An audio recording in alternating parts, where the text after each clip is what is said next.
요즘 우리나라에 코로나19 전염병의 확진자의 수가 점점 늘어나고 있음을 봅니다. 참으로 나라의 지도자들이나 국민 모두가 이 어려움을 잘 극복해 가야만 할 것 같습니다. 특히 이 사회의 지도자들 그리고 정치인들에게 주시는 하나님의 말씀이 있을 것입니다. 그 말씀을 잘 귀 기울여 들었으면 좋겠어요. 세상의 모든 일에 자고하고 교만하면 안 됩니다. 교만은 패망의 선봉이고요. 거만한 마음은 넘어짐의 앞잡이라 했습니다. 하나님을 우리가 바라보고 또 하나님이 원하시는 것이 무엇인지를 알아야죠. 하나님이 원하시는 것은 공의를 행하는 것이고 인자를 사랑하는 것입니다. 사람 하나하나를 소중하게 여기고 또 그를 사랑의 마음으로 품을 수 있어야 한다는 거죠. 그리고 겸손히 하나님 앞에서 그와 동행하는 것이 아니겠느냐라고 말씀을 하셨습니다. 오늘 나와 여러분들이 함께 묵상할 말씀은 에스겔서 32장 1절에서 10절까지 애굽과 바로에 대한 슬픈 노래 애가라는 주제입니다.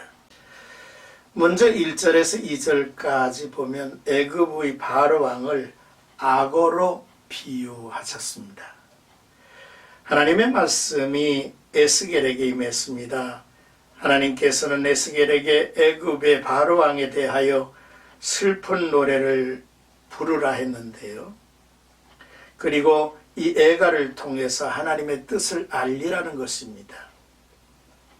애굽의 바로는 자기 스스로를 짐승 중의 왕, 곧 용맹스럽고 탁월한 통치력을 가진 여러 민족의 사자라고 생각하며 우쭐했습니다. 그러나 하나님께서는 바로를 가리켜 실제로는 발로 흙탕물을 일으켜 강을 혼탁해 만드는 악어에 불과하다고 지적을 하셨죠. 바로는 오만과 권력의 남용으로 세상을 혼탁하게 하는 죄를 지었습니다. 하나님이 명한 애가는 애굽 사람과 또 세상 사람이 부를 장성공만이 아닙니다. 이 애가 속에는 하나님의 마음의 슬픔도 함께 담겨 있다는 사실을 주목해야 합니다. 3절에서 8절까지는요. 내가 너를 물에 묻혀 버리며 라고 말씀을 하셨습니다.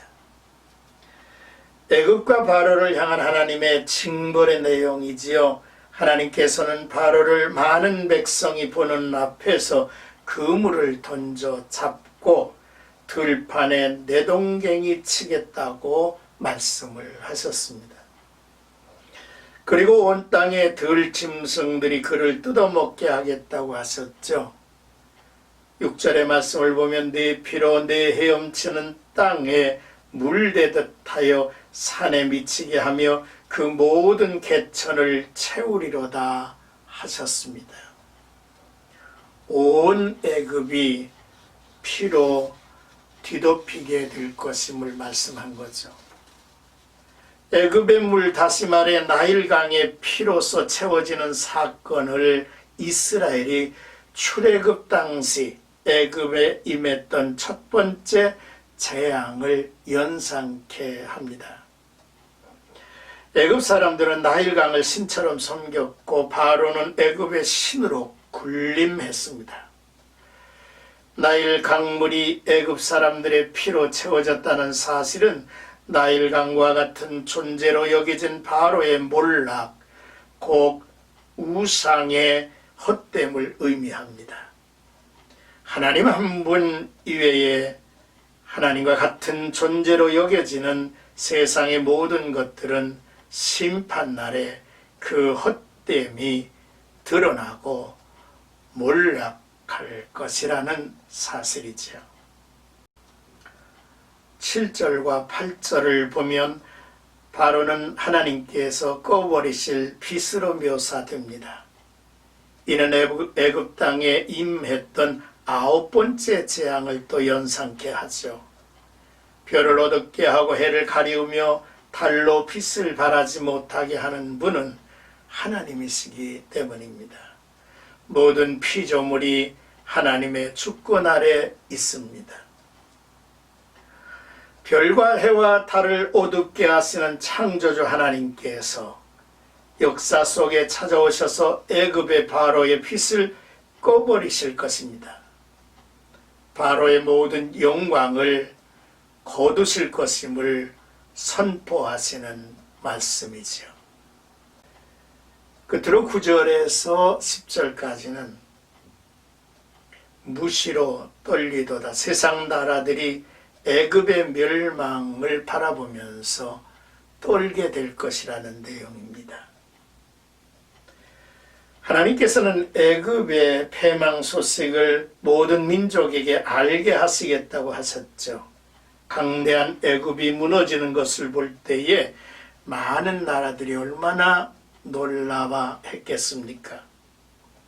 10절의 말씀을 보면 내가 내 칼이 그들의 왕 앞에서 춤추고 할 때에 라고 말씀하셨는데요.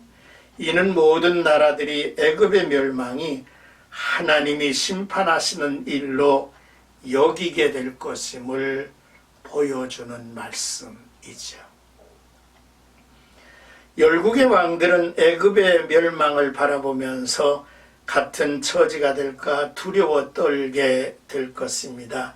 여호와의 주권 앞에서 자신을 과시하던 모든 인간 제국은 궁극적으로 하나님의 손에 붕괴될 것이기 때문이죠. 그날에 자고한 자는 굴복되며 교만한 자는 낮아지고 여호와께서 홀로 높임을 받으실 것이 분명합니다. 자, 오늘의 말씀을 정리하면서 먼저 세상을 의지하는 이스라엘의 어리석음을 참으로 깨우치고 싶은 것입니다. 하나님의 임박한 심판을 모르고 위험을 떨며 자만에 취한 애굽을 바라보시는 주님의 마음은 어떠하셨을까요? 하물며 하나님의 말씀에 귀를 닫고 오직 이들의 도움을 학수고대하며 애굽 사랑의 끈을 놓지 않고 있는 이스라엘을 바라보시는 하나님의 마음 또한 얼마나 아프셨겠습니까? 그리고 하나님을 하나님으로 아는 세상이 되어야 하겠습니다. 아모스 4장 13절을 보면 보라 산들을 지으며 바람을 창조하며 자기 뜻을 사람에게 보이며 아침을 어둡게 하며 땅의 높은 데를 밟는 이는 그의 이름이 만군의 하나님 여호와시니라 했습니다. 하나님을 하나님으로 여기는 세상, 그래야 합니다. 또한 세상의 나라들이 하나님을 자기 하나님으로 이제 삼아야 한다는 교훈입니다. 그래야 그 백성이 행복을 누릴 수 있다는 거죠. 시편 33편을 보면요, 세상에는 여호와의 인자하심이 충만하다고 노래합니다. 온 땅은 여호와를 두려워하며 세상의 모든 거민들은 그를 경외하라고 말합니다. 그가 말씀하심에 이루어졌으며 명령하심에 견고해졌다라고 증거하죠. 여호와를 자기의 하나님으로 삼는 나라, 곧 하나님의 기업으로 선택된 백성은 복이 있도다 라고 말씀을 하셨습니다. 그렇습니다. 느헤미야 9장 6절에 있는 말씀과 같이 이 온 우주 만물이 하나님의 손으로 지음을 받았고 또한 그 모든 것들을 보존하시는 그 여호와 하나님 앞에 우리 모두가 찬양을 힘있게 돌리는 무리들이 되어야 합니다.